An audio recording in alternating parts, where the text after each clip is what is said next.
শুভ নববর্ষ। কেমন আছো সবাই? নিশ্চয়ই ভালো আছো। চলে আসলাম অনেক দিন পরে তোমাদের কাছে একটা রেসিপি নিয়ে। আজকে খুব কমন এবং খুব টেস্টি একটা রেসিপি নিয়ে আসলাম এই গরমে।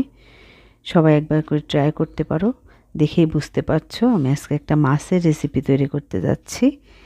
ভীষণ মজার এবং ভীষণ টেস্টি এবং ট্রেডিশনাল একটা রান্না। কিন্তু ওই যে কথায় বলে না, এক একজনের হাতের টেস্টই অন্যরকম। আমরা তো খুব মজা করে এই রেসিপিটা খাই। তোমরাও একবার ট্রাই করো। দেখো কি নিয়েছি।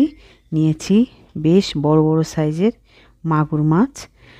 কেটে বেছে ভালো করে ধুয়ে নিয়েছি। একটু লেবু দিয়ে ধুয়ে নিয়েছি যাতে কোনো উটকো গন্ধ না থাকে। তারপরে হলুদ লবণ মেখে মাছটা সরিষার তেল দিয়ে খুব ভালো করে ভেজে নিয়েছি। সরিষার তেলটা খুব ভালো করে কড়াইতে গরম করে নিয়ে তারপরে মাছটা ছেড়ে এরকম তেলের ভেতরে উল্টে পাল্টে নিয়ে তারপরে মাছটা ভাজবো। এই মাছ কিন্তু খুব ছেটে, এত বেশি তেল ছেটে গা হাত পা পুড়ে যায়। তোমরা অবশ্যই কিন্তু ঢাল ব্যবহার করো, মানে একটা ঢাকনা দিয়ে সামনে রেখে তারপরে মাছটা ভেজো। সারা গা কিন্তু দাগ হয়ে যায়। যাই হোক, একটু সাবধান করে দিলাম, সবাই জানো, তারপরে একটু সাবধান করা আর কি। এই মাছ কি আজকে প্রায় মাছই দেখি ফোটে। এত বেশি তেল ছেটে মানে রান্না করতে গেলে বিরক্ত হয়ে যাই আমি। মাছটা দেখো এইভাবে লাল লাল করে সুন্দর করে সমস্ত মাছগুলো আমি ভেজে নিয়েছি। আর সরু সরু করে লম্বা করে আলু কেটে নিয়েছি। এক একটা মাঝারি সাইজের আলু 4 টুকরো করে নিয়েছি লম্বা করে।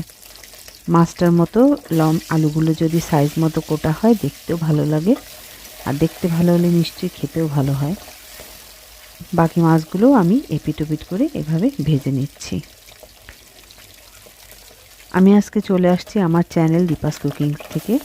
যারা চ্যানেল থেকে আমার রান্নাটা দেখছো তারা সাবস্ক্রাইব করে দিয়ে সাথে থেকো। যারা পেজ থেকে ফেসবুক পেজ থেকে দেখছো তারা পেজটা ফলো করে সাথে থেকো। ভুল ত্রুটি হলে অবশ্যই জানাবে, কোনো রিকোয়েস্ট থাকলে জানাবে, কে কোথা থেকে দেখছো সেটাও আমাকে জানাবে। আর হ্যাঁ, তোমরা কে কীভাবে এই মাছটা রান্না করো সেটা নিশ্চয়ই জানাতে ভুলো না। দেখো সমস্ত মাছগুলো এভাবে ভেজে তুলে নিয়েছি। এবার এতে একটু সাদা জিরে ফোড়ন দিয়ে দেবো। জিরেটা একটু ভাজা হয়ে গেলে এখানে 2টো তেজপাতা ছিঁড়ে দিয়ে দেব। দিয়ে আলুগুলো সুন্দর করে তেলের ভিতরে ভেজে নেব। আমি এই রান্নাটা করার জন্য একদম সদ্য একটা মশলা বেটে নিয়েছি, যাতে আছে জিরা, শুকনো লঙ্কা, একটা টমেটো আর একটু পেঁয়াজ। তোমরা চাইলে রসুন যারা খাও তারা দিতে পারো, আমিও মাঝে মাঝে দেই, কিন্তু আজ আর দেইনি। একটু ধনে গুঁড়ো